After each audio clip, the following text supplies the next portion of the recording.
ವಾರ್ತಾ ಮತ್ತು ಸಾರ್ವಜನಿಕ ಸಂಪರ್ಕ ಇಲಾಖೆ ವತಿಯಿಂದ ರಾಜ್ಯ ಸರ್ಕಾರದ 2 ವರ್ಷಗಳ ಅಭಿವೃದ್ಧಿ ಕಾರ್ಯಕ್ರಮಗಳ ಸಾಧನೆ ಹಾಗೂ ಪಂಚ ಗ್ಯಾರಂಟಿ ಯೋಜನೆಗಳನ್ನು ಬಿಂಬಿಸುವ ವಸ್ತು ಪ್ರದರ್ಶನವನ್ನು ಮಂಡ್ಯ ನಗರದ ಕೆಎಸ್ಆರ್ಟಿಸಿ ಬಸ್ ನಿಲ್ದಾಣದಲ್ಲಿ ಆಯೋಜಿಸಲಾಗಿತ್ತು.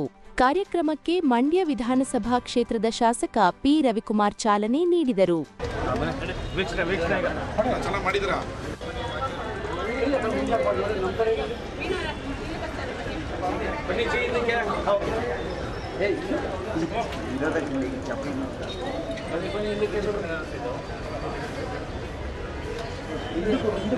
ನಂತರ ಮಾತನಾಡಿದ ಅವರು, ಶಕ್ತಿ ಯೋಜನೆ ರಾಜ್ಯದ ಅನೇಕ ಮಹಿಳೆಯರಿಗೆ ಸಹಕಾರಿಯಾಗಿದೆ. ರಾಜ್ಯಾದ್ಯಂತ ಶಕ್ತಿ ಯೋಜನೆಯಡಿ 500 ಕೋಟಿಗೂ ಹೆಚ್ಚು ಮಹಿಳಾ ಟಿಕೆಟ್ ವಿತರಿಸಲಾಗಿದೆ. ಇದೊಂದು ಐತಿಹಾಸಿಕ ದಾಖಲೆ ಎಂದರೆ ತಪ್ಪಾಗಲಾರದು ಎಂದು ಅಭಿಪ್ರಾಯಪಟ್ಟರು. ಸರ್ಕಾರದ ಮಹತ್ವಾಕಾಂಕ್ಷಿ ಯೋಜನೆಗಳಾದ ಪಂಚ ಗ್ಯಾರಂಟಿಗಳು ರಾಜ್ಯದ ಎಷ್ಟೋ ಕುಟುಂಬಗಳಿಗೆ ಆಸರೆಯಾಗಿದೆ. ಗೃಹಿಣಿಯರು ಗೃಹಲಕ್ಷ್ಮಿ ಹಣ ಶೇಖರಿಸಿ ಹಸು, ಅಂಗಡಿ, ಲೈಬ್ರರಿ ಮತ್ತು ತಮ್ಮ ಮಕ್ಕಳ ಶಾಲಾ ಶುಲ್ಕ ಪಾವತಿಗೆ ಹಾಗೂ ಮುಂತಾದ ಕಾರಣಗಳಿಗೆ ಸಮರ್ಪಕವಾಗಿ ಉಪಯೋಗಿಸಿಕೊಂಡಿದ್ದಾರೆ ಎಂದರು. ಇವತ್ತು 500 ಕೋಟಿ ಜನ ನಮ್ಮ ಶಕ್ತಿ ಯೋಜನೆ ಮುಖಾಂತರ ರಾಜ್ಯಾದ್ಯಂತ ಉಚಿತವಾಗಿ ಮಹಿಳೆಯರು ಬಸ್ಸಲ್ಲಿ ಪ್ರಯಾಣ ಮಾಡಿದಂಥ ಸಂತೋಷವಾಗಿ ಇಡೀ ರಾಜ್ಯಾದ್ಯಂತ ಸಿಹಿ ಹಂಚಿ ಕೆಎಸ್ಆರ್ಟಿಸಿ ಬಸ್ ನಿಲ್ದಾಣಗಳಲ್ಲಿ ಮಹಿಳೆಯರ ಜೊತೆ ಆಗು ಹೋಗುಗಳನ್ನ ಚರ್ಚೆ ಮಾಡಿದ್ದೀವಿ. ಇವತ್ತು ರಾಜ್ಯದಲ್ಲಿ ಕೇಂದ್ರ ಸ್ಥಾನದಲ್ಲಿ ಮುಖ್ಯಮಂತ್ರಿಗಳು ಕೂಡ ಇದೇ ಕೆಲಸ ಮಾಡ್ತಾಯಿದ್ದಾರೆ. 12,853 ಕೋಟಿ ರೂಪಾಯಿಯನ್ನು ಶಕ್ತಿ ಯೋಜನೆಗೆ ನಾವು ವಿನಿಯೋಗಿಸಿದ್ದೀವಿ. ಬರೋಬ್ಬರಿ 500 ಕೋಟಿ ಜನ ಓಡಾಡಿದ್ದಾರೆ ಅಂದರೆ ಇದೊಂದು ವಿಶ್ವ ದಾಖಲೆನೇ ಆಗ್ತದೆ. ಕಾಂಗ್ರೆಸ್ ಶಾಸಕರು ಯಾರು ಗ್ಯಾರಂಟಿ ನಿಲ್ಲಿಸಿ ಅಂತ ಹೇಳ್ತಲ್ಲ, ನೋಡಪ್ಪ, ಬಸ್ಗೆ ನಿನಗೆ ಓಡಾಡೋಕ್ಕೆ ದುಡ್ಡಿರ್ಬೋದು, ಆದರೆ ಎಷ್ಟೋ ಜನಕ್ಕೆ ದುಡ್ಡಿಲ್ದಿರೋರು ಮನೇಲಿರೋರಿಗೆ ಈ ಅನುಕೂಲ ಆಗ್ತದೆ. ನಮಗೆಲ್ಲ ಬಿರಿಯಾನಿ ತನಕ ದುಡ್ಡಿರ್ಬೋದು, ಅಕ್ಕಿ ತಗೊಳ್ಳೋಕ್ಕೆ ದುಡ್ಡಿಲ್ದಿರೋರು ಎಷ್ಟೋ ಜನ ಇದ್ದಾರೆ. ಅವ್ರ ಹೊಟ್ಟೆ ತುಂಬ ಊಟನ ಕಾಂಗ್ರೆಸ್ ಪಕ್ಷ ಅಧಿಕಾರಕ್ಕೆ ಬಂದಿದೆ. ಈ ಯೋಜನೆಗಳು ದುಡ್ಡಿರೋರಿಗಲ್ಲ, ದುಡ್ಡಿಲ್ದಿರುವಂಥ ಬಡವರಿಗೆ ನಾವು ಮಾಡಿರೋದು. 2,000 ರೂಪಾಯಿ ನಾವು ತಿಂಗಳ ಹಾಕೋದ್ರಿಂದ ನೀವೇ ಎಷ್ಟೋ ಟಿ ವಿಲಿ ತೋರಿಸಿದ್ದೀರಾ. ಫ್ರಿಜ್ ತೊಗೊಂಡ್ರು, ಟಿ ವಿ ತೊಗೊಂಡ್ರು, ಮಗಳು ಫೀಸ್ ಕಟ್ಟಿದ್ರು, ಮಕ್ಕಳಿಗೆ ಶಾಲೆಗೆ ಸೇರಿಸಿದ್ರು ಅನ್ನೋ ಇದನ್ನು ನೋಡಿದ್ದೀವಿ. ದುಡ್ಡಿರೋರು ನಮ್ಮ ದುಡ್ಡು ಬಂದಿದೆ ಅನ್ನೋ ಉಡಾಫೆ ಮಾತುಗಳನ್ನು ಕೇಳಿದ್ದೀವಿ. ಆದರೆ ದುಡ್ಡಿಲ್ದಿರೋ ಬಡವರಿಗೆ ಅದು ಅಮೃತ. ಅಂಥವ್ರಿಗೆ ಈ ಯೋಜನೆಯನ್ನು ತಂದಿದ್ದೀವಿ ನಾವು. ಮಂಡ್ಯ ವಿಧಾನಸಭಾ ಕ್ಷೇತ್ರದ ಶಾಸಕ ಪಿ ರವಿಕುಮಾರ್ ಅವರು ರಾಜ್ಯ ಸರ್ಕಾರದ 2 ವರ್ಷಗಳ ಅಭಿವೃದ್ಧಿ ಕಾರ್ಯಕ್ರಮಗಳ ಸಾಧನೆ ಹಾಗೂ ಪಂಚ ಗ್ಯಾರಂಟಿ ಯೋಜನೆಗಳನ್ನು ಬಿಂಬಿಸುವ ವಸ್ತು ಪ್ರದರ್ಶನ ಉದ್ಘಾಟಿಸಿ ವಸ್ತು ಪ್ರದರ್ಶನದ ಪ್ರಾತ್ಯಕ್ಷಿಕೆಗಳನ್ನು ವೀಕ್ಷಿಸಿದರು.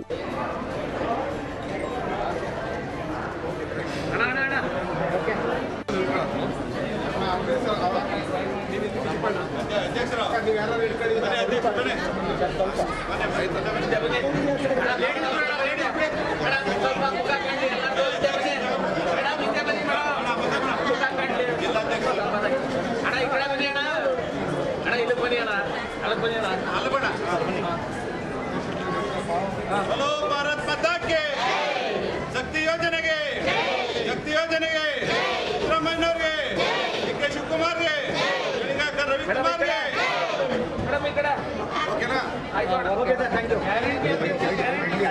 ಮಹಿಳಾ ಕಾಂಗ್ರೆಸ್ ಮುಖಂಡರಾದ ಶುಭದಾಹಿನಿ ಅವರ ನೇತೃತ್ವದಲ್ಲಿ ಫಲಾನುಭವಿಗಳೊಂದಿಗೆ ಫೋಟೋ ಕ್ಲಿಕ್ಕಿಸಿಕೊಂಡರು. ಅರಿಶಿನ ಕುಂಕುಮ ನೀಡಿ ನಗರದ ಕೆಎಸ್ಆರ್ಟಿಸಿ ನಿಲ್ದಾಣದಲ್ಲಿದ್ದ ಪ್ರಯಾಣಿಕರಿಗೆ ಸಿಹಿ ವಿತರಿಸುವ ಮೂಲಕ ಸಂಭ್ರಮಿಸಿದರು.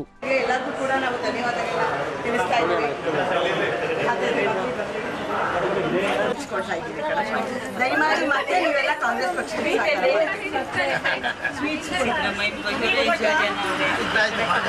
ಬ್ಲೌಸ್ ಪೀಸ್ ತಾಂಬೂಲ ಬರ್ತಾ ಇದ್ದೀವಿ ಹೆಣ್ಮಕ್ಳುಗಳಿಗೆ ದಯಮಾಡಿ ಮತ್ತೆ ಸಹಕಾರ ಮಾಡಿ.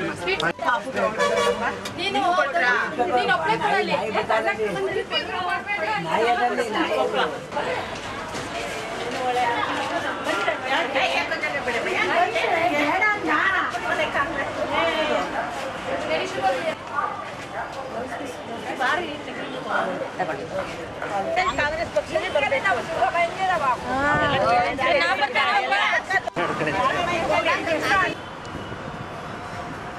ನಂತರ ಶಕ್ತಿ ಯೋಜನೆಯಡಿ ರಾಜ್ಯದಾದ್ಯಂತ 500 ಕೋಟಿಗೂ ಹೆಚ್ಚು ಮಹಿಳಾ ಟಿಕೆಟ್ ವಿತರಿಸಿರುವ ಹಿನ್ನೆಲೆ ಸಾಂಕೇತಿಕವಾಗಿ ಮಂಡ್ಯ ವಿಧಾನಸಭಾ ಕ್ಷೇತ್ರದ ಶಾಸಕ ಪಿ ರವಿಕುಮಾರ್ ಅವರು ಮಹಿಳಾ ಪ್ರಯಾಣಿಕರಿಗೆ ಟಿಕೆಟ್ ವಿತರಿಸಿದರು.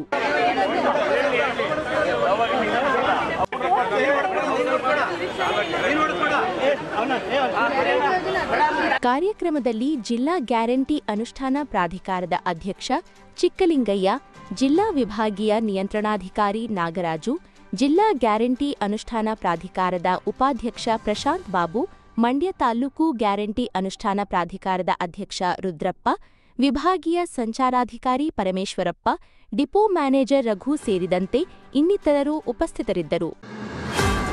ಸರ್ಕಾರಿ ಸ್ವಾಮ್ಯದಲ್ಲಿರುವ ಏಕೈಕ ಸಕ್ಕರೆ ಕಾರ್ಖಾನೆ ಮೈಸೂರು ಸಕ್ಕರೆ ಕಾರ್ಖಾನೆಯಲ್ಲಿ ಇಂದು ಕಬ್ಬು ನುರಿಸುವ ಕಾರ್ಯಕ್ಕೆ ಪ್ರಾಯೋಗಿಕವಾಗಿ ಚಾಲನೆ ನೀಡಲಾಯಿತು. ಸಕ್ಕರೆ ಕಾರ್ಖಾನೆಯ ಅಧಿಕಾರಿಗಳು ಹಾಗೂ ರೈತರ ಸಮ್ಮುಖದಲ್ಲಿ ಸಂಪ್ರದಾಯಬದ್ಧವಾಗಿ ಕಬ್ಬು ತುಂಬಿದ ಗಾಡಿಗೆ ಪೂಜೆ ಮಾಡಿ ಮೊದಲು ಕಬ್ಬು ಸರಬರಾಜು ಮಾಡಿದ ರೈತರಿಗೆ ಅಭಿನಂದಿಸಿ ಪ್ರಾಯೋಗಿಕವಾಗಿ ಪ್ರಸ್ತುತ ಸಾಲಿನ ಕಬ್ಬು ನುರಿಸುವ ಕಾರ್ಯಕ್ಕೆ ಪ್ರಾಯೋಗಿಕವಾಗಿ ಚಾಲನೆ ನೀಡಿದರು.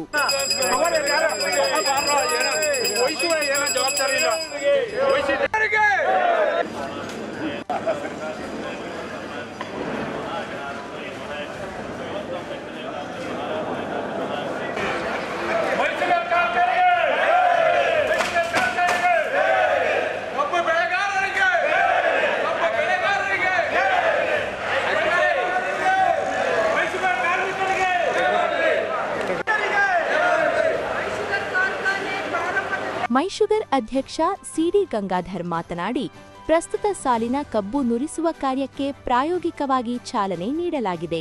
ಜುಲೈ 16ರಂದು ನಿರಂತರವಾಗಿ ಕಬ್ಬು ನುರಿಸಲಾಗುವುದು. 4.5 ಲಕ್ಷ ಟನ್ ಒಪ್ಪಿಗೆ ಕಬ್ಬನ್ನು ನುರಿಸುತ್ತೇವೆ. ಯಶಸ್ವಿಯಾಗಿ ಕನಿಷ್ಠ 4 ಲಕ್ಷ ಟನ್ ಕಬ್ಬನ್ನು ಅರಿಯುವ ಗುರಿ ಹೊಂದಲಾಗಿದೆ ಎಂದು ಹೇಳಿದರು. ನಮ್ಮ ಮೈಸೂರು ಸಕ್ಕರೆ ಕಾರ್ಖಾನೆಯ ಅಧಿಕೃತವಾಗಿ ಕಬ್ಬು ನುರಿಸ್ತಕ್ಕಂಥ ಕಾರ್ಯಕ್ರಮವನ್ನು ಪ್ರಾಯೋಗಿಕವಾಗಿ ಚಾಲನೆ ಕೊಟ್ಟಿದ್ದೀವಿ. ಈಗಾಗಲೇ ಕಳೆದ ಕೆಲವು ದಿನಗಳ ಹಿಂದೆ ಜುಲೈ 14ನೇ ತಾರೀಕು ಪ್ರಾಯೋಗಿಕವಾಗಿ ಪ್ರಾರಂಭ ಮಾಡ್ತೀವಿ. 16ನೇ ತಾರೀಕಿಂದ ನಿರಂತರವಾಗಿ ನಾವು ಚಾಲನೆ ಮಾಡ್ತೀವಿ ಅಂತ ಹೇಳಿದ್ವಿ. ಆ ಪ್ರಕಾರ ಸುಮಾರು 23 ಕಬ್ಬು ಕಡಿಯುವ ತಂಡಗಳು ಈಗಾಗಲೇ ಕಬ್ಬು ಕಡಿತಾ ಇದ್ದಾವೆ. ನಾಳೆಯಿಂದ ಆ ಒಂದು ಕಬ್ಬಿನ ಸರಬರಾಜು ಪ್ರಾರಂಭ ಆಗ್ತದೆ. 16ನೇ ತಾರೀಕು ಬುಧವಾರದಿಂದ ಅಧಿಕೃತವಾಗಿ ನಾವು ನಿರಂತರವಾಗಿ ಕಬ್ಬನ್ನು ನುರಿಸ್ತಕ್ಕಂಥ ಒಂದು ಮಾಹಿತಿಯನ್ನು ಮೈಸೂರು ಸಕ್ಕರೆ ಕಾರ್ಖಾನೆ ವ್ಯಾಪ್ತಿಯ ಎಲ್ಲ ರೈತರಿಗೂ ನೀಡ್ತಾ ಇದ್ವಿ.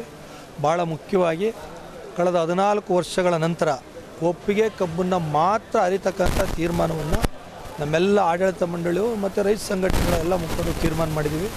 ಸುಮಾರು 4.5 ಲಕ್ಷ ಟನ್ನು ನಾವು ಒಪ್ಪಿಗೆ ಮಾಡ್ಕೊಂಡಿದ್ವಿ. ಅದನ್ನು ಅರಿತಕ್ಕಂಥ ಉದ್ದೇಶ ಇಟ್ಕೊಂಡಿದ್ವಿ. ಮತ್ತು ಸೀನಿಯಾರಿಟಿ ಕಳೆದ ಬಾರಿ ಕೆಲವು ಗೊಂದಲಾಗಿತ್ತು. ಈಗ ಆಲ್ರೆಡಿ ಎಲ್ಲ ಪಂಚಾಯತಿ ಸೊಸೈಟಿ ಹತ್ರ ಯಾರು ಮೊದಲು ಕಬ್ಬನ್ನು ನೆಟ್ಟರು ಅದರ ಸೇವಾ ಹಿರಿತನವನ್ನು ಘೋಷಣೆ ಮಾಡಿದ್ವಿ. ಆ ಪ್ರಕಾರನೇ ಕಬ್ಬನ್ನು ನುರಿಸ್ತೀವಿ. ಎಲ್ಲೂ ಕೂಡ ಗೊಂದಲಕ್ಕೆ ಅವಕಾಶ ಆಗದಂತೆ ಯಶಸ್ವಿಯಾಗಿ ಈ ಬಾರಿ ಕನಿಷ್ಠ 4 ಲಕ್ಷ ಟನ್ ಕಬ್ಬನ್ನು ನುರಿಸ್ತಕ್ಕಂಥ ಗುರಿಯನ್ನು ಈ ಹಂಗಾಮಿನಲ್ಲಿ ಹೊಂದಿದೆ. ಮೈಸೂರು ಸಕ್ಕರೆ ಕಾರ್ಖಾನೆಯ ವ್ಯವಸ್ಥಾಪಕ ನಿರ್ದೇಶಕ ಮಂಗಲ್ದಾಸ್ ಮಾತನಾಡಿ, ಪ್ರಸ್ತುತ ಸಾಲಿನಲ್ಲಿ ಹೊಂದಿದ ಗುರಿ ಅನ್ವಯ ಕಬ್ಬನ್ನು ನುರಿಸುವ ಕೆಲಸ ಮಾಡಲಾಗುವುದು. ಈ ಕುರಿತು ರೈತರು ಯಾವುದೇ ಗೊಂದಲಕ್ಕೆ ಸಿಲುಕಬಾರದು. ರೈತಪರ ಕಾರ್ಖಾನೆ ಇದೆ ಎಂದರು. ಈಗ ಆಲ್ರೆಡಿ ನಮ್ಮ ಅಧ್ಯಕ್ಷರು ಏನು ಹೇಳಿದ್ದಾರೆ, ಚಾಚು ತಪ್ಪದೇನೆ ಅದನ್ನು ಆ ದಿನಾಂಕಗಳಿಗೆ, ಯಾಕಂದರೆ ಗುರುವಾರದಿಂದ ಫುಲ್ ಫ್ಲಡ್ಜಲ್ಲಿ ನಮ್ಮದೆಲ್ಲ ಕಬ್ಬ ನುರಿಯುವ ಕಾರ್ಯಕ್ರಮ ಆರಂಭ ಆಗ್ತಾಯಿದೆ. ಮತ್ತು ಯಾವುದೇ ರೀತಿ ತೊಂದರೆಗಳಿಲ್ಲ. ಏನು ಒಪ್ಪಿಗೆ ಮಾಡ್ಕೊಂಡಿದ್ದೀವಿ ಇದುವರೆಗೂ ಆ ಒಪ್ಪಿಗೆ ಕಬ್ಬನ್ನು ಖಂಡಿತ ಇದು ಮಾಡ್ತಿದ್ವಿ. ನಾನು ಒಪ್ಪಿಗೆಗಳಿಗೆ ಸದ್ಯಕ್ಕೆ ಯಾವುದೇ ರೀತಿ ತೀರ್ಮಾನ ತಗೊಂಡಿಲ್ಲ. 4.5 ಲಕ್ಷ ಟನ್ನನ್ನು ಈ ಹಂಗಾಮ್ಗೆ ಅರಿಬೇಕು ಅನ್ನೋದೊಂದು ತೀರ್ಮಾನ ಆಗಿದೆ. ಆ ಸಂಬಂಧಪಟ್ಟಂಗೆ ಯಾವುದೇ ಆತಂಕ ಯಾವುದೇ ರೈತರಲ್ಲಿ ಇಟ್ಕೋಬಾರ್ದು. ಸೀನಿಯಾರಿಟಿ ನಮ್ಮ ಅಧ್ಯಕ್ಷ ಏನು ಹೇಳಿದ್ದಾರೆ ಅದನ್ನು ಹೊಸದಾಗಿ ಈ ವರ್ಷದಿಂದ ಈ ಹಂಗಾಮ್ನಲ್ಲಿ ಸೀನಿಯಾರಿಟಿನಲ್ಲೇ ಮಾಡೋಣ ಅಂತ ಹೇಳಿದ್ದೀವಿ. ಸೀನಿಯಾರಿಟಿ ಲಿಸ್ಟೆಲ್ಲ ಆಲ್ರೆಡಿ ಅನೌನ್ಸ್ ಆಗಿದೆ. ಅಕಾರ್ಡಿಂಗ್ ಟು ಸೀನಿಯಾರಿಟಿ ನಾವು ನುರಿಸೋದನ್ನ ಪ್ರಾರಂಭ ಮಾಡ್ತೀವಿ. ಈ ಸಂದರ್ಭದಲ್ಲಿ ರೈತ ಮುಖಂಡರಾದ ಸುನಂದ ಜಯರಾಮ್, ಇಂಡುವಾಡು ಚಂದ್ರಶೇಖರ್, ಶಿವಳ್ಳಿ ಚಂದ್ರಶೇಖರ್, ವೇಣುಗೋಪಾಲ್, ಸಿದ್ದೇಗೌಡ, ಕಾಂಗ್ರೆಸ್ ಮುಖಂಡರಾದ ಸಿಎಂ ದ್ಯಾವಪ್ಪ, ಎಚ್ವಿ ನಾಗರಾಜ್, ಅಂಜನಾ ಶ್ರೀಕಾಂತ್, ವೀಣಾ ಶಂಕರ್ ಸೇರಿದಂತೆ ಮತ್ತಿತರರು ಹಾಜರಿದ್ದರು. ಮಂಡ್ಯದಲ್ಲಿ ಆಯೋಜನೆ ಮಾಡಿದ್ದ 87ನೇ ಅಖಿಲ ಭಾರತ ಕನ್ನಡ ಸಾಹಿತ್ಯ ಸಮ್ಮೇಳನದಲ್ಲಿ ಬೃಹತ್ ಭ್ರಷ್ಟಾಚಾರ ನಡೆದಿದ್ದು, ವೇದಿಕೆ ಸಮಿತಿಯಲ್ಲಿಯೇ ದೊಡ್ಡ ಮಟ್ಟದ ಭ್ರಷ್ಟಾಚಾರ ನಡೆದಿದೆ. ಈ ಬಗ್ಗೆ ಉನ್ನತ ಮಟ್ಟದ ತನಿಖೆಯಾಗಬೇಕೆಂದು ಮಾಜಿ ಶಾಸಕ ಡಾಕ್ಟರ್ ಕೆ ಅನ್ನದಾನಿ ಒತ್ತಾಯಿಸಿದರು. ಸುದ್ದಿಗೋಷ್ಠಿಯಲ್ಲಿ ಮಾತನಾಡಿದ ಅವರು, ಭ್ರಷ್ಟಾಚಾರದ ಬಗ್ಗೆ ದನಿ ಎತ್ತಿದ್ದನ್ನು ಸರ್ಕಾರ ಹೇಳಿಕೆಯನ್ನು ಗಂಭೀರವಾಗಿ ಪರಿಗಣಿಸಲಿಲ್ಲ. ಸಮ್ಮೇಳನದ ಹೆಸರಿನಲ್ಲಿ ದೊಡ್ಡ ಮಟ್ಟದ ಭ್ರಷ್ಟಾಚಾರವನ್ನು ಕಡೆಗಣಿಸುವಂತಿಲ್ಲ ಎಂದರು.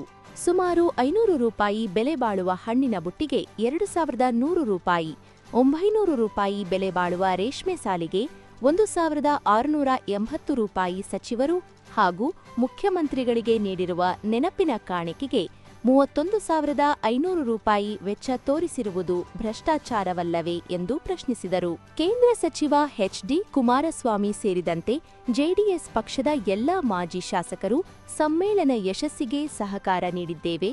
ಆದರೆ ಸಮ್ಮೇಳನದ ಹೆಸರಿನಲ್ಲಿ 28 ಉಪಸಮಿತಿಗಳನ್ನು ರಚಿಸಿ ವ್ಯಾಪಕ ಭ್ರಷ್ಟಾಚಾರ ನಡೆಸಿದ್ದು ಉನ್ನತ ಮಟ್ಟದ ತನಿಖೆಯಾಗಬೇಕೆಂದು ಒತ್ತಾಯಿಸಿದರು. ಒಂದು 500 ರೂಪಾಯಿ ಹಣ್ಣಿನ ಬುಟ್ಟಿ, ಬಹುಶಃ 500 ಹಣ್ಣಿನ ಬುಟ್ಟಿ ಬಹುಶಃ 5ರಿಂದ 6 ಕೆ ಜಿ ಇರ್ತಕ್ಕಂಥ ಒಂದು ಹಣ್ಣಿನ ಬುಟ್ಟಿಗೆ 500 ರೂಪಾಯಿ ವೆಚ್ಚ ಆಗ್ಬೋದು. 500 ರೂಪಾಯಿ ಖರ್ಚು ಮಾಡಿದ್ರೆ 5 ಕೆ ಜಿ ಹಣ್ಣು ಬರುತ್ತೆ. ಇವರು ಇದನ್ನು 2,500 ರೂಪಾಯಿ ಮಾಡಿದ್ದಾರೆ ಒಂದು ಹಣ್ಣಿನ ಬುಟ್ಟಿಗೆ. ಅದನ್ನು ರೇಟ್ ಸಮೇತ ತಮಗೆ ನಾನು ಕೊಟ್ಟಿದ್ದೀನಿ ಇಲ್ಲಿ. 2,100 ಪ್ರತಿ ಬುಟ್ಟಿಗೆ, ಹಣ್ಣಿನ ಬುಟ್ಟಿಗೆ. ಹಾಗೆ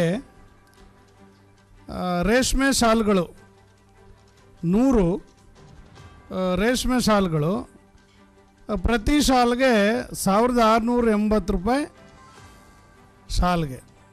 ಈ ಶಾಲಿನ ಬೆಲೆ, ರೇಷ್ಮೆ ಶಾಲಿನ ಬೆಲೆ 800ರಿಂದ 900 ರೂಪಾಯಿ.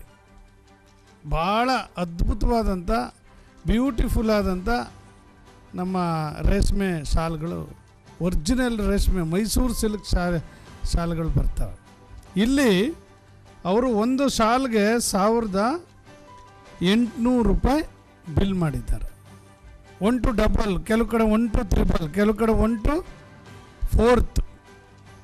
ಮುಖ್ಯವಾಗಿ ವೇದಿಕೆಗೆ ಬರ್ತೀನಿ. ಈಗ ಇದನ್ನೆಲ್ಲ ನಿಮ್ಗೆ ಅರ್ಥ ಆಗಿದೆ ಅಂತೇಳಿ ನಾನು ಭಾವಿಸ್ಕೊಂಡಿದ್ದೀನಿ. ಇನ್ನು ಉಳಿದಂಗೆ ಏನೇನು ನೆನಪಿನ ಕಾರಣಕ್ಕೆ 31,000 ಹಾಕಿದ್ದಾರೆ. ಇದನ್ನು ತಾವುಗಳು ಚಿಂತನೆ ಮಾಡಬೇಕು. ನಮ್ಮ ಮಾಧ್ಯಮದ ಮಿತ್ರರು, ನನ್ನ ಹತ್ರ ನೆನಪಿನ ಕಾಣಿಕೆ ಇದೆ, ಅಧ್ಯಕ್ಷರ ಹತ್ರ ಇದೆ, ಸಮ್ಮೇಳನದ ಅಧ್ಯಕ್ಷರ ಹತ್ರ, ಮಂತ್ರಿಗಳ ಹತ್ರ ಇದೆ, ಈಗಿನ ಎಮ್ ಎಲ್ ಎಗಳ ಹತ್ರ ಇದೆ. ನಾನು ಅದನ್ನು ತಗೊಂಡು ಬಂದು ನಿಮಗೆ ರೇಟ್ ಸಮೇತ ತೋರಿಸ್ತೀನಿ. ಇವತ್ತೆಲ್ಲ ಅದರ ಬೆಲೆ ಒಂದು 10,000 ರೂಪಾಯಿ, 15,000 ರೂಪಾಯಿನ ಒಳಗಡೆ 31,000 ರೂಪಾಯಿ ಬಿಲ್ ಹಾಕಿದ್ದೀರಿ ನೆನಪಿನ ಕಾಣಿಕೆಗೆ. ಇಷ್ಟೊಂದು ಭ್ರಷ್ಟಾಚಾರನ ಸಾಹಿತ್ಯ ಸಮ್ಮೇಳನದ ಸಾಹಿತ್ಯದ ಹೆಸರಿನಲ್ಲಿ ನಮ್ಮ ನಾಡು ನುಡಿ ಪರಿಚಯ ಮಾಡಿಕೊಟ್ಟು ಮಾಡಬೇಕಾದಂಥ ನೀವು 28 ಸಮಿತಿಗಳು ಮಾಡ್ಕೊಂಡ್ರೆ, ಅದು ವಸತಿ ಸಮಿತಿ ಒಂದು, ಸಾರಿಗೆ ಸಮಿತಿ ಒಂದು, ವೇದಿಕೆ ಸಮಿತಿ ಒಂದು, ಸ್ವಾಗತ ಸಮಿತಿ ಒಂದು, ಪ್ರಚಾರ ಸಮಿತಿ ಒಂದು, ಸಾಂಸ್ಕೃತಿಕ ಸಮಿತಿ ಒಂದು, ಹೀಗೆ 28 ಸಮಿತಿಗಳನ್ನ, ಆಹಾರ ಸಮಿತಿ ಎಲ್ಲ ಮಾಡಿದ್ದೀರಿ. ನೀವು ಇಲ್ಲೇ ಇಷ್ಟೊಂದು ಭ್ರಷ್ಟಾಚಾರ ನಡೆದಿರ್ಬೇಕಾದ್ರೆ ಇನ್ನು ಊಟದಲ್ಲಿ ಎಷ್ಟು ಭ್ರಷ್ಟಾಚಾರ ಮಾಡಿದ್ದೀರಿ ನೀವು? ಅಕ್ಕಿ ಎಷ್ಟು ತೋರಿಸಿದ್ದೀರಾ, ಬೇಳೆ ಎಷ್ಟು ತೋರಿಸಿದ್ದೀರಾ, ಸ್ವೀಟ್ಗೆ ಎಷ್ಟು ತೋರಿಸಿದ್ದೀರಾ, ಚಪಾತಿಗೆ ಎಷ್ಟು ತೋರಿಸಿದ್ದೀರಾ, ಪಲ್ಯಕ್ಕೆ ಎಷ್ಟು ತೋರಿಸಿದ್ದೀರಾ, ತರಕಾರಿಗೆ ಎಷ್ಟು ತೋರಿಸಿದ್ದೀರಾ? 1:3 ಅದು ಏನು ನಾನಲ್ಲ, ರಾಷ್ಟ್ರೀಯ ಪಕ್ಷದ ರಾಷ್ಟ್ರೀಯ ಪತ್ರಿಕೆ ಒಂದು, ರಾಷ್ಟ್ರೀಯ ಪತ್ರಿಕೆಯಲ್ಲಿ ಬಂದಿರತಕ್ಕಂಥದ್ದು ಏನು 1:3, 1:4 ಇವರು ತೋರಿಸಿದ್ದಾರೆ. ಅವರು RTIನಲ್ಲಿ ತಗೊಂಡು ಪತ್ರಿಕೆಯಲ್ಲಿ ಆರ್ಟಿಕಲ್ ಮಾಡಿರ್ತಕ್ಕಂಥದ್ದು, RTIನಲ್ಲಿ ತಗೊಂಡು ಒರಿಜಿನಲ್ ಇದು ವಿಚಾರ ಇದರಲ್ಲಿ ತಗೊಂಡು ಸುದ್ದಿ ಮಾಡಿರ್ತಕ್ಕಂಥದ್ದು. ಗೋಷ್ಠಿಯಲ್ಲಿ ಜೆಡಿಎಸ್ ಮುಖಂಡರಾದ ಸದಾನಂದ, ಸಾತನೂರು ಜಯರಾಮ್, ಶ್ರೀಧರ್, ಹನುಮಂತು, ಪುಟ್ಟಬುದ್ದಿ, ಸಿದ್ದಾಚಾರಿ, ದೊರೆಸ್ವಾಮಿ ಇತರರಿದ್ದರು. ಮಂಡ್ಯ ನಗರಸಭೆಯ 2ನೇ ಅವಧಿ ಆರಂಭವಾಗಿ 11 ತಿಂಗಳ ಬಳಿಕ ಸ್ಥಾಯಿ ಸಮಿತಿ ಅಧ್ಯಕ್ಷ ಸ್ಥಾನಕ್ಕೆ ಆರನೇ ವಾರ್ಡ್ ಸದಸ್ಯ ಟಿ ರವಿ ಅವರನ್ನು ಅವಿರೋಧವಾಗಿ ಆಯ್ಕೆ ಮಾಡಲಾಯಿತು. ನೂತನ ಅಧ್ಯಕ್ಷರನ್ನು ಶಾಸಕರು ಮತ್ತು ಸದಸ್ಯರು ಅಭಿನಂದಿಸಿದರು. ನಗರಸಭೆ ಸ್ಥಾಯಿ ಸಮಿತಿ ಸದಸ್ಯರಾಗಿ Manjula, M Kumar, MR Bharatish, MS Manjula, HS Pavitra, MN Sridhar, CK Rajani ಅವರು ನೇಮಕವಾಗಿದ್ದಾರೆ. ಸ್ಥಾಯಿ ಸಮಿತಿ ಅಧ್ಯಕ್ಷ ಸ್ಥಾನ ವಹಿಸಿಕೊಂಡ ಟಿ ರವಿ, ನನ್ನ ಮೇಲೆ ವಿಶ್ವಾಸವಿಟ್ಟು ಈ ಸ್ಥಾನಕ್ಕೆ ಆಯ್ಕೆ ಮಾಡಿದ ಶಾಸಕ ಪಿ ರವಿಕುಮಾರ್ ಮತ್ತು ಸದಸ್ಯರಿಗೆ ಅಭಿನಂದನೆ ಸಲ್ಲಿಸಿ ಎಲ್ಲರ ವಿಶ್ವಾಸದೊಂದಿಗೆ ಅಭಿವೃದ್ಧಿಯಲ್ಲಿ ತೊಡಗುವುದಾಗಿ ಹೇಳಿದರು. ಸ್ಥಾಯಿ ಸಮಿತಿ ಅಧ್ಯಕ್ಷರಾಗಿ ನನ್ನ ಆಯ್ಕೆ ಮಾಡಿರುವ ಎಲ್ಲ ಸದಸ್ಯರಿಗೂ ಹಾಗೂ ನಗರಸಭಾಧ್ಯಕ್ಷರಿಗೂ MLA ಅವರಿಗೂ ತುಂಬ ಹೃದಯ ಧನ್ಯವಾದಗಳನ್ನು ಹೇಳ್ತೀನಿ. ಏನು ಕೆಲವು ತಿಂಗಳುಗಳು ಮಾತ್ರ ಇದೆ, ಆದರೂ ನನ್ನ ಕೈಲಿ ಆದಷ್ಟು ಶಕ್ತಿ ಮೀರಿ ಕೆಲಸ ಮಾಡ್ತೀನಿ. ಹಿಂದೆ ಏನು ಮಾಡಿದರೆ ಅದಕ್ಕಿಂತ ಹೆಚ್ಚಿನ ರೀತಿಯಲ್ಲಿ ಈ 3 ತಿಂಗಳಿಗೆ ಕೆಲಸ ಮಾಡೋಕ್ಕೆ ಒಂದು ಹುಮ್ಮಸ್ಸಲ್ಲಿದ್ದೀನಿ. ಅದನ್ನು ಮಾಡಿ ಹೇಳ್ತೀನಿ, ತೋರಿಸ್ತೀನಿ ಅಂತೇಳಿ ನಾನು ಈ ಮೂಲಕ ನಿಮಗೆ ತಿಳಿಸ್ತೀನಿ. 11 ತಿಂಗಳಿಂದ ಸ್ಥಾಯಿ ಸಮಿತಿ ಅಧ್ಯಕ್ಷ ಸ್ಥಾನ ಖಾಲಿ ಇರುವ ವಿಷಯ ತಿಳಿದು ಶಾಸಕರೇ ಅಧ್ಯಕ್ಷರ ಆಯ್ಕೆಗೆ ಸಹಕಾರ ನೀಡಿ ಪೂರ್ಣಗೊಳಿಸಿದ್ದಾರೆ. ಈಗ ಜವಾಬ್ದಾರಿ ನಿರ್ವಹಿಸುವ ಕೆಲಸ ನಿಮ್ಮದಾಗಿದೆ ಎಂದು ಹೇಳಿದರು. ನನ್ನ ಸದಸ್ಯರ ವೃಂದದವರಿಗೆ ಮತ್ತೊಮ್ಮೆ ಅವರಿಗೆ ಅಭಿನಂದನೆ ಸಲ್ಲಿಸುತ್ತಾ ಈ ವಿಚಾರವಾಗಿ ಶಾಸಕರಿಗೂ ಒಂದು ಮೊದಲನೇದಾಗಿ ಥ್ಯಾಂಕ್ಸ್ ಹೇಳಬೇಕು. ಏಕೆ ಅಂತ ಹೇಳಿದ್ರೆ ಇನ್ನು ಕೆಲವೇ ದಿನಗಳಾಗೋ ಕೆಲವೇ ತಿಂಗಳಿದೆ ನಿಮ್ಮ ಅಧಿಕಾರಿ ಅವಧಿ. ಯಾರನ್ನಾರ ಒಬ್ಬರ ಸ್ಥಾಯಿ ಸಮಿತಿಗೆ ಮತ್ತೊಂದಕ್ಕೂ ನಿಮ್ಮ ಅಧಿಕಾರ ನೀವು ಅನುಭವಿಸಿದ್ದೇನೆ ಅಂತ ಹೇಳಿ ಕರೆದು ನಮ್ಮ ಜೊತೆ ಮಾತಾಡಿದಾಗ, ಇಲ್ಲ ಸೂಕ್ತವಾದ ವ್ಯಕ್ತಿಯ ನೀವೇ ಆಯ್ಕೆ ಮಾಡಿ ಅಂತ ಶಾಸಕರಿಗೆ ಬಿಟ್ಟೆ ನಾನು. ಅವು ಬಿಟ್ಟಾಗ ನಿಮ್ಮ ಪಾರ್ಟಿ ನಮ್ಮ ಪಾರ್ಟಿ ಅನ್ನೋದು ಬೇಡ, ಎಲ್ಲರನ್ನೂ ಒಕ್ಕೂರಲ್ಲಿ ಕರ್ಕೋಗೋ ರವಿಯವ್ರನ್ನ ಮಾಡಿ ಅಂತೇಳಿ, ಕಲ್ಲಳ್ಳಿ ರವಿಯವ್ರನ್ನ ಮಾಡಿ ಅಂತೇಳಿ. ಅವ್ರಿಗೆ ಇದು ಬರೋಲ್ಲ, ಕಲ್ಲಳ್ಳಿ ರವಿ ಅಂದ್ರೇ ಫೇಮಸ್ಸು, ಆದ್ದರಿಂದ ಅವ್ರನ್ನ ಮಾಡಿ ಅಂತೇಳಿ ಅವರೇ ಸೂಚಿಸಿದರು. ಶಾಸಕರ ಅನ್ನುವಂತೆಯೇ ಎಲ್ಲ ಸದಸ್ಯರುಗಳು ಒಳಗೊಂಡಂತೆ ಅವ್ರನ್ನ ಅವಿರೋಧವಾಗಿ ಆಯ್ಕೆ ಮಾಡಿ ಇವತ್ತು ಭಾಳ ಎಲ್ಲರಿಗೂ ಸಂತೋಷ ಆಗಿದೆ. ಎಲ್ಲ ಸದಸ್ಯರುಗಳಿಗೆ ಮತ್ತೊಮ್ಮೆ ನಂದು ಒಂದು ತುಂಬ ಹೃದಯದ ಒಂದು ಥ್ಯಾಂಕ್ಸ್ ಹಾಗೂ ಅಭಿನಂದನೆ ಹಾಗೂ ಧನ್ಯವಾದಗಳು. ಯಾಕೆ ಅಂತ ಹೇಳಿದ್ರೆ ಆ ವ್ಯಕ್ತಿಯ ನೋಡಿದ ತಕ್ಷಣ ಯಾರೂ ಆಪೋಸ್ ಮಾಡದೆ ಎಲ್ಲ ಒಕ್ಕೂರಲ್ಲಿ ಒಪ್ಪಿ ನಮಗೆ ಅಭಿನಂದನವಾಗಿ ಅವರಿಗೆ ಅಭಿನಂದಿಸಿದ್ದಾರೆ. ಆದ್ದರಿಂದ ಅವರಿಗೆ ಮತ್ತೊಮ್ಮೆ ನಮ್ಮ ನಗರಸಭಾ ಸದಸ್ಯರಿಗೆ ಥ್ಯಾಂಕ್ಸ್. ಈ ಸಂದರ್ಭದಲ್ಲಿ ಅಧ್ಯಕ್ಷರಾದ ಎಂವಿ ಪ್ರಕಾಶ್, ಉಪಾಧ್ಯಕ್ಷರಾದ ಅರುಣ್ ಕುಮಾರ್, ಪೌರಾಯುಕ್ತರಾದ ಪಂಪಾಶ್ರೀ ಸೇರಿದಂತೆ ನಗರಸಭಾ ಸದಸ್ಯರುಗಳು ಹಾಜರಿದ್ದರು. ಭಾರತೀಯ ಕಿಸಾನ್ ಸಂಘ ದಕ್ಷಿಣ ಪ್ರಾಂತದ ವತಿಯಿಂದ ರಾಜ್ಯ ಕಬ್ಬು ಬೆಳೆಗಾರರ ವೇದಿಕೆಯಡಿ ಕಬ್ಬು ಬೆಳೆಗಾರ ರೈತರು ಮತ್ತು ಸಕ್ಕರೆ ಕಾರ್ಖಾನೆಗಳ ಉಳಿವಿಗಾಗಿ ವಿಚಾರ ಸಂಕಿರಣವನ್ನು ಜುಲೈ 19ರ ಬೆಳಿಗ್ಗೆ ನಗರದ ಗಾಂಧಿ ಭವನದಲ್ಲಿ ಆಯೋಜಿಸಲಾಗಿದೆ ಎಂದು ಸಂಘದ ಪ್ರಾಂತ ಅಧ್ಯಕ್ಷ ಹಾಡ್ಯ ರಮೇಶ್ ರಾಜು ತಿಳಿಸಿದರು. ಸುದ್ದಿಗೋಷ್ಠಿಯಲ್ಲಿ ಮಾತನಾಡಿದ ಅವರು, ಸಕ್ಕರೆ ಕಾರ್ಖಾನೆಗಳ ವ್ಯಾಪ್ತಿಯ ಕಬ್ಬನ್ನು ಬೆಳೆಯುವ ರೈತರು, ವಿಜ್ಞಾನಿಗಳು, ಅಧಿಕಾರಿಗಳು, ಕಬ್ಬಿನ ತಾಂತ್ರಿಕ ತಜ್ಞರು ಹಾಗೂ ಕಾರ್ಖಾನೆಗಳ ಅಧ್ಯಕ್ಷರು ಹಾಗೂ ಪ್ರತಿನಿಧಿಗಳೊಂದಿಗೆ ವಿಚಾರಗಳನ್ನು ಚರ್ಚಿಸಲಾಗುವುದು ಎಂದರು. ಉತ್ತರ ಕರ್ನಾಟಕ ಹಾಗೂ ಉತ್ತರ ಭಾರತದ ಕಬ್ಬು ಬೆಳೆಗಾರರಿಗೆ ಕಾರ್ಖಾನೆಗಳು ಕಬ್ಬು ಕಟಾವು ಹಾಗೂ ಸಾಗಾಣಿಕಾ ವೆಚ್ಚ ಭರಿಸಲಿದ್ದು, ದಕ್ಷಿಣ ಕರ್ನಾಟಕ ಭಾಗದ ಕಾರ್ಖಾನೆಗಳು ಭರಿಸುವಂತಾಗಿ ಕಬ್ಬು ಬೆಳೆಗಾರರಿಗೆ ನೆರವಾಗುವಂತೆ ಸರ್ಕಾರ ಕ್ರಮ ಕೈಗೊಳ್ಳಬೇಕು. ಕೇಂದ್ರ ಸರ್ಕಾರ ನಿಗದಿಪಡಿಸಿದಂತೆ ಎಂಆರ್ಪಿ ದರ ಕಬ್ಬಿನ ಸಕ್ಕರೆ ಅಂಶದ ಆಧಾರದ ಮೇಲೆ ಶೇಕಡ 10.25ಕ್ಕೆ 3,550 ರೂಪಾಯಿಗಳನ್ನು ನೀಡಬೇಕು ಎಂಬುದರ ಬಗ್ಗೆ ಚರ್ಚಿಸಲಾಗುವುದು ಎಂದು ಹೇಳಿದರು. ದಿನೇ ಇಳುವರಿ ಕಮ್ಮಿ ಆಗ್ತಾ ಇರ್ತಕ್ಕಂಥದ್ದು ಗಮನಾರ್ಹ ಅಂಶ.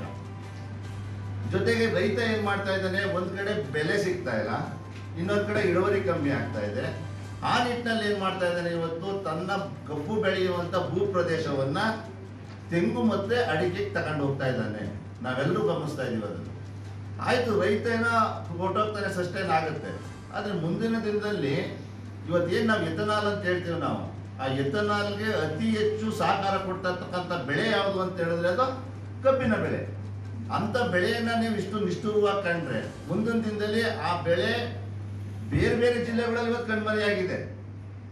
ನಮ್ಮ ದಕ್ಷಿಣ ಕನ್ನಡದಲ್ಲಿ ಬೆಳೀತಿದ್ರು, ರಾಮನಗರ ಜಿಲ್ಲೆನಲ್ಲಿ ಬೆಳೀತಿದ್ರು, ಬೇರೆ ಬೇರೆ ಅದೇ ರೀತಿ ಚಿಕ್ಕಮಂಗ್ಳೂರಲ್ಲಿ ಬೆಳೀತಿದ್ರು ಕಬ್ಬನ್ನ, ಅಲ್ಲೆಲ್ಲ ಕಣ್ಮರೆ ಆಗ್ತಾ ಬರ್ತಾ ಇದೆ. ಮಂಡ್ಯದಲ್ಲೂ ಕಣ್ಮರೆ ಆಗ್ತಕ್ಕಂಥ ದಿನ ದೂರ ಇಲ್ಲ. ಆ ದೃಷ್ಟಿನಲ್ಲಿ ಒಂದು ವೈಜ್ಞಾನಿಕ ಬೆಲೆ ಕೊಡಿ. ಬೇರೆ ನಮ್ಮ ಉತ್ತರ ಕರ್ನಾಟಕದಿಂದ ಉತ್ತರ ಭಾರತದವ್ರಿಗೆ ಏನು ಕೊಡ್ತಾ ಇದ್ದೀರಿ ಆ ನಿಟ್ಟಿನಲ್ಲಿ ನಮಗೊಂದು ಬೆಲೆ ಕೊಡಿ. ಎರಡನೇದಾಗಿ ಕಬ್ಬಿನ ಬೆಲೆಯ ಇಳುವರಿಯನ್ನು ನಿರಂತರವಾಗಿ ರೈತ ಕಾಪಾಡ್ಕೊಳ್ಳಿಕ್ಕೆ ಸಹಕಾರ ಕೊಡಿ. ಏನು ಒಂದೇ ಥರದ ಬೆಳೆ ಬೆಳೆದ್ರೆ ಭೂಮಿನಲ್ಲಿ ಫಲವತ್ತತೆ ಕಮ್ಮಿ ಆಗ್ತದೆ ಅಂತಕ್ಕಂಥದ್ದು ಸಾಮಾನ್ಯವಾಗಿ ಎಲ್ರಿಗೂ ಗೊತ್ತು. ಆದರೆ ರೈತ ಯಾಕೆ ಒಂದೇ ಥರ ಬೆಳೆ ಬೆಳೀತಾ ಇದ್ದಾನೆ? ಅವನಿಗೆ ಇಂಟರ್ ಕ್ರಾಪ್ ಮಾಡ್ತಕ್ಕಂಥದ್ದು ಹಿಂಸೆ ಆಗ್ತಾ ಇದೆ, ಕ್ರಾಪ್ ರೊಟೇಷನ್ ಮಾಡ್ತಕ್ಕಂಥದ್ದು ಹಿಂಸೆ ಆಗ್ತಾ ಇದೆ. ಒಂದ್ಸರಿ ಕಬ್ಬನ್ನ ಕಿತ್ತಿ ನೆಟ್ಟರೆ ಅದಕ್ಕೆ ತಗತಕ್ಕಂಥ ಖರ್ಚು ವೆಚ್ಚಗಳು ಜಾಸ್ತಿ ಆಗ್ತಾ ಇದೆ. ಈ ನಿಟ್ಟಿನಲ್ಲಿ ಅವನು ಭೂಮಿಯನ್ನು ಫಲವತ್ತತೆಗೊಳಿಸಲಿಕ್ಕೆ ವಿಫಲನಾಗ್ತಾ ಇದ್ದಾನೆ. ಅದಕ್ಕೆ ತಾವೇನು ಮಾಡಬೇಕು? ಬಹುಬೆಳೆ ಪದ್ಧತಿಗೆ ಆದ್ಯತೆ ಕೊಡಬೇಕು. ಸರ್ಕಾರನೂ ಅದಕ್ಕೆ ಪ್ರೋತ್ಸಾಹ ಕೊಡಬೇಕು, ಕಾರ್ಖಾನೆನೂ ಅದಕ್ಕೆ ಪ್ರೋತ್ಸಾಹ ಕೊಡಬೇಕು. ಈ ನಿಟ್ಟಿನಲ್ಲಿ ಒಂದು ವ್ಯವಸ್ಥಿತವಾದಂಥ ವ್ಯವಸ್ಥೆನ ನಿರ್ಮಾಣ ಮಾಡಿದ್ರೆ ಒಂದು ಕಡೆ ಬೆಳೆ ಇಳುವರಿನೂ ಜಾಸ್ತಿ ಆಗ್ತಾ ಹೋಗ್ತದೆ, ಇನ್ನೊಂದು ಕಡೆ ಕಬ್ಬಿನಿಂದ ಏನು ವಿಮುಕ್ತ ಹಾಕಿ ಯೋಚನೆ ಮಾಡ್ತಾ ಇದ್ದಾನೆ ಆ ರೈತನಿಗೂ ಒಂದು ನ್ಯಾಯ ಕೊಟ್ಟಂಗಾಗುತ್ತೆ, ಮತ್ತೆ ಆ ಕಬ್ಬನ್ನ ಉಳಿಸ್ದಂಗಾಗುತ್ತೆ ಅನ್ನುವಂಥದ್ದನ್ನ ನಿಮ್ಮ ಮುಂದೆ ಹೇಳಲಿಕ್ಕೆ ಇಷ್ಟಪಡ್ತಾ ಇದ್ದೀನಿ. ಗೋಷ್ಠಿಯಲ್ಲಿ ನಾರಾಯಣಸ್ವಾಮಿ, ವೆಂಕಟೇಶ್, ಬಿಪಿ ಅಪ್ಪಾಜಿ, ಪುಟ್ಟಮ್ಮ ಅಚ್ಯುತ್, ಸ್ವಾಮಿ, ಜಯರಾಮ್ ಇದ್ದರು.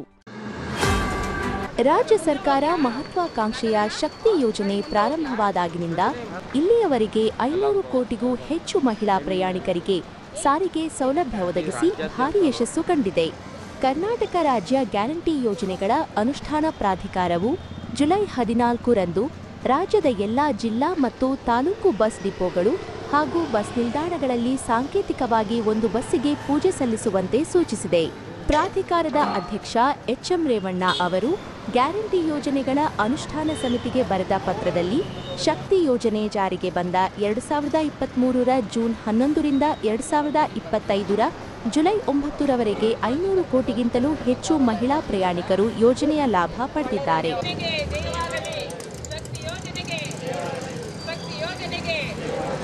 ಕೊಟ್ಟ ಮಾತಿನಂತೆ ನಡೆದುಕೊಂಡಂತ ಕಾಂಗ್ರೆಸ್ ಪಕ್ಷಕ್ಕೆ ಕೊಟ್ಟ ಮಾತಿನಂತೆ ನಡೆದುಕೊಂಡಂತ ಕಾಂಗ್ರೆಸ್ ಪಕ್ಷಕ್ಕೆ ಯಶಸ್ವಿಯಾಗಿ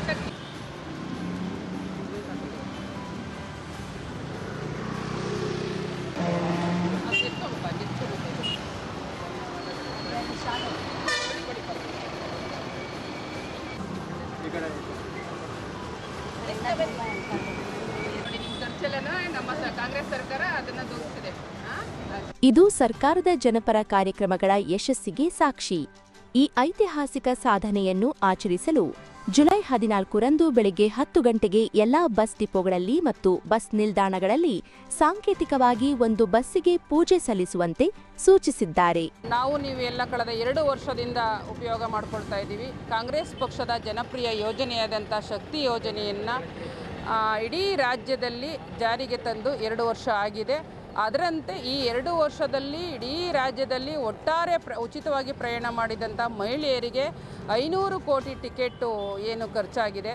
ಅದರಂತೆ ಈ ಒಂದು ಸಂಭ್ರಮವನ್ನು ಇಷ್ಟು 500 ಬಾರಿ ಓಡಾಡಿರುವಂತಹ ಅಂದರೆ ಇಡೀ ರಾಜ್ಯದ ಎಲ್ಲ ಮಹಿಳೆಯರು ಕೂಡ ಇದರ ಯೋಜನೆಯನ್ನು ಸದ್ಬಳಕೆ ಮಾಡಿಕೊಂಡಿದ್ದಾರೆ. ಹಾಗಾಗಿ ಈ ಸಂಭ್ರಮವನ್ನು ನಾವು ಇವತ್ತು ನಮ್ಮ ತಗ್ಗಳ್ಳಿ ಗ್ರಾಮದ ಮಾರ್ಗವಾಗಿ ಮಂಡ್ಯ ತಾಲೂಕಿಂದ ಮದ್ದೂರು ತಾಲೂಕಿಗೆ ಹೋಗುವಂತಹ ಏನು ಸರ್ಕಾರಿ ಬಸ್ಸಿನ ಒಂದು ಸಿಬ್ಬಂದಿಗೆ, ಕಂಡಕ್ಟರ್ ಮತ್ತು ಡ್ರೈವರಿಗೆ ಒಂದು ಸನ್ಮಾನ ಮಾಡುವುದರ ಜೊತೆಗೆ ಬಸ್ಸಿಗೆ ಪೂಜೆ ಮಾಡಿ ಪ್ರಯಾಣಿಕರಿಗೆ ಸಿಹಿ ಹಂಚಿಸಿ, ಹಾಗೆಯೇ ಸಿಬ್ಬಂದಿಗೆ ನಾವು ವೈಯಕ್ತಿಕವಾಗಿ ಒಂದು ಸಮವಸ್ತ್ರವನ್ನು ಉಚಿತವಾಗಿ ನೀಡುವುದರ ಜೊತೆಗೆ ಅವರಿಗೆ ನಾವು ಇವತ್ತು ನಮ್ಮ ಮಹಿಳಾ ಕಾಂಗ್ರೆಸ್ ವತಿಯಿಂದ ಗೌರವವನ್ನು ಸಮರ್ಪಣೆ ಮಾಡಿದ್ದೇವೆ.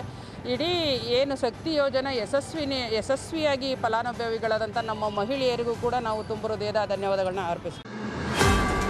ದೇವನಹಳ್ಳಿಯ ಚನ್ನರಾಪಟ್ಟಣ ಹೋಬಳಿಯ ರೈತರ ಜಮೀನು ವಶಪಡಿಸಿಕೊಳ್ಳುವ ವಿಚಾರವಾಗಿ ಕಾಂಗ್ರೆಸ್ ಸರ್ಕಾರದ ನಾಳೆಯ ನಿರ್ಧಾರ ರೈತರ ಪರವಾಗಿರಲಿ ಎಂದು ಎದ್ದೇಳು ಕರ್ನಾಟಕ ಸಂಘಟನೆಯ ಬಿಟಿ ವಿಶ್ವನಾಥ್ ಒತ್ತಾಯಿಸಿದರು. ಸುದ್ದಿಗೋಷ್ಠಿಯಲ್ಲಿ ಮಾತನಾಡಿದ ಅವರು, ರಾಜ್ಯದಲ್ಲಿನ ಕಾಂಗ್ರೆಸ್ ಸರ್ಕಾರ ದೃಢವಾದ ಜನಪರ ನಿಲುವು ತೆಗೆದುಕೊಳ್ಳುವಲ್ಲಿ ವಿಫಲವಾಗಿದ್ದು, ಬಂಡವಾಳಶಾಹಿಗಳ ಪರವಾಗಿಯಲ್ಲದೆ ರೈತರ ಪರವಾಗಿ ನಿಲ್ಲಬೇಕಿದೆ ಎಂದರು. 2023ರ ಚುನಾವಣೆ ಪೂರ್ವದಲ್ಲಿ ಬಿಜೆಪಿ ಸರ್ಕಾರ ಹೊರಡಿಸಿದ್ದ ನೋಟಿಸ್ ವಿರುದ್ಧ ಹೋರಾಟ ಮಾಡಿ ಅಧಿಕಾರಕ್ಕೆ ಬಂದರೆ ರೈತರಿಗೆ ನೆರವಾಗುವಂತಹ ನಿರ್ಣಯ ತೆಗೆದುಕೊಳ್ಳುವುದಾಗಿ ಭರವಸೆ ನೀಡಿದ ಕಾಂಗ್ರೆಸ್ ಅಧಿಕಾರಕ್ಕೆ ಬಂದು ಈಗ ಮಾತಿಗೆ ತಪ್ಪುತ್ತಿದೆ. ವಿರೋಧ ಪಕ್ಷದಲ್ಲಿದ್ದಾಗ ತಾನೇ ವಿರೋಧಿಸಿದ ಭೂ ತಿದ್ದುಪಡಿ ಕಾಯ್ದೆ, ಎಪಿಎಂಸಿ ಕಾಯ್ದೆ, ಜಾನುವಾರು ಹತ್ಯೆ ತಿದ್ದುಪಡಿ ಕಾಯ್ದೆಗಳಲ್ಲೆಲ್ಲವನ್ನೂ ರದ್ದುಗೊಳಿಸದೆ ತಾನೇ ಮುಂದುವರಿಸಿಕೊಂಡು ಹೋಗುತ್ತಿದೆ ಎಂದು ಆಕ್ರೋಶ ವ್ಯಕ್ತಪಡಿಸಿದರು. ಕಾಂಗ್ರೆಸ್ ಸರ್ಕಾರ ಬಿಜೆಪಿಯ ಅಧ್ವಾನದ ಆಡಳಿತಕ್ಕಿಂತ ಭಿನ್ನವಾದ ಆಡಳಿತ ಕೊಡುತ್ತೆ ಅಂತೇಳಿ ರೈತ ಸಂಘ, ದಲಿತ ಸಂಘರ್ಷ ಸಮಿತಿ, ಜನಶಕ್ತಿ ಮುಂತಾದ ಜನಪರ ಸಂಘಟನೆಗಳೆಲ್ಲವೂ ಒಗ್ಗೂಡಿ ಬೀದಿಗಿಳಿದಿದ್ವು. ಆದರೆ ಆ ಭರವಸೆಗಳು ಜನರನ್ನು ನಿರಾಶೆಯತ್ತ ದೂಡ್ತಿದ್ದೇವೆ ಅನ್ನೋದು ಈ ದೇವನಹಳ್ಳಿ ಘಟನೆಯನ್ನು ಉದಾಹರಣೆಗೆ ತೆಗೆದುಕೊಂಡ್ರೆ ನಮ್ಗೆ ಅಂತ ಅನ್ನಿಸ್ತಾ ಇದೆ ನಮಗೆಲ್ರಿ. BJP ಸರ್ಕಾರದಲ್ಲಿ ನೋಟಿಸ್ ಇಶ್ಯೂ ಮಾಡಿದರು ರೈತರ ಈ ಜಮೀನುಗಳನ್ನು ವಶಪಡಿಸ್ಕೊಳ್ಳೋದಕ್ಕೆ. ಆಗ ಮಾನ್ಯ ಸಿದ್ದರಾಮಯ್ಯನವರು ಅಲ್ಲಿಗೆ ಹೋಗಿ ಅದನ್ನು ವಿರೋಧ ಮಾಡಿದರು. ನಮ್ಮ ಸರ್ಕಾರ ಬಂದರೆ ಅದನ್ನು ಹಿಂತೆಗೆದುಕೊಳ್ತೀವಿ ಅಂತ ಹೇಳಿ ಭರವಸೆ ಕೊಟ್ಟಿದ್ರು. ಈಗ ಹೇಳ್ತಿದ್ದಾರೆ ಅವರ ಸಚಿವ ಸಹೋದ್ಯೋಗಿ MB ಪಾಟೀಲರು, ಅಲ್ಲಿರೋ ಲ್ಯಾಂಡ್ ಮಾಫಿಯಾ ಈ ಚಳವಳಿಯ ಹಿಂದಿದೆ ಅಂತ, ಉದ್ಯಮಿಗಳು ಹಿಂದೆ ಇದ್ದಾರೆ ಅಂತ. MB ಪಾಟೀಲರು 2023 ಎಲೆಕ್ಷನ್ನಲ್ಲಿ ಘೋಷಿಸ್ಕೊಂಡಿದ್ದಾರಲ್ಲ, ನಿಮ್ಗೆಲ್ಲರಿಗೂ ಗೊತ್ತಿದೆ ಚುನಾವಣೆಯಲ್ಲಿ ಅಧಿಕೃತವಾಗಿ ಘೋಷಣೆ ಮಾಡ್ಕೊಳ್ಳೋದು ಎಷ್ಟು, ಮಾಡ್ಕೊಳ್ಳೋದೇ ಇರೋದು ಎಷ್ಟು ಅಂತ ಮಾಡ್ಕೊಂಡಿದ್ದಾರೆ. ನಾವು ಅದಕ್ಕೆ ಸ್ಟಿಕ್ ಆಗೋಣ. ಅವ್ರು ಮಾಡ್ಕೊಂಡಿರೋ ಜಮೀನಿದೆಯಲ್ಲ ಅದೇ 100 ಎಕರೆ ಡಿಕ್ಲೇರ್ ಮಾಡ್ಕೊಂಡಿದ್ದಾರೆ. ಅವರು ರೈತರಲ್ಲ ಅಲ್ಲಿರೋರು, ಚಳವಳಿ ಮಾಡ್ತಿರೋರು ಅಂತ ಇವ್ರು ಹೇಳೋದಾದರೆ ಇವ್ರು ಯಾರು ಹಾಗಾದರೆ? 106 ಎಕರೆ ಡಿಕ್ಲೇರ್ ಮಾಡ್ಕೊಂಡಿದ್ದಾರಲ್ಲ, ಆ ಲ್ಯಾಂಡನ್ನು ಕೊಡಲಿ ಅವರು ಇದಕ್ಕೆ ಯಾವ ಉದ್ದೇಶಿತ ಕಂಪನಿಗಳಿಗೆ. ಕಂಪನಿಗಳ ಪರವಾಗಿ ಕಾಂಗ್ರೆಸ್ ಕೂಡ ದನಿ ಎತ್ತೋದಾದರೆ ಜನರಿಗೆ ಭ್ರಮನಿರಸನ ಆಗುತ್ತೆ. ಭಿನ್ನ ಆಡಳಿತವನ್ನು ನಿರೀಕ್ಷೆ ಮಾಡಿ ವೋಟ್ ಕೊಟ್ಟವರಿಗೆ, ಈ ಕರ್ನಾಟಕದ ಜನತೆಗೆ ನಾಳೆ ತೆಗೆದುಕೊಳ್ಳುವ ನಿರ್ಧಾರ ಜನರ ಪರವಾಗಿರುತ್ತೆ. ಸಿದ್ದರಾಮಯ್ಯನವರು ಜನರ ಪರವಾಗಿ ನಿರ್ಧಾರ ತಗೊಳ್ತಾರೆ, ರೈತರ ಪರವಾಗಿ ನಿರ್ಧಾರ ತಗೊಳ್ತಾರೆ.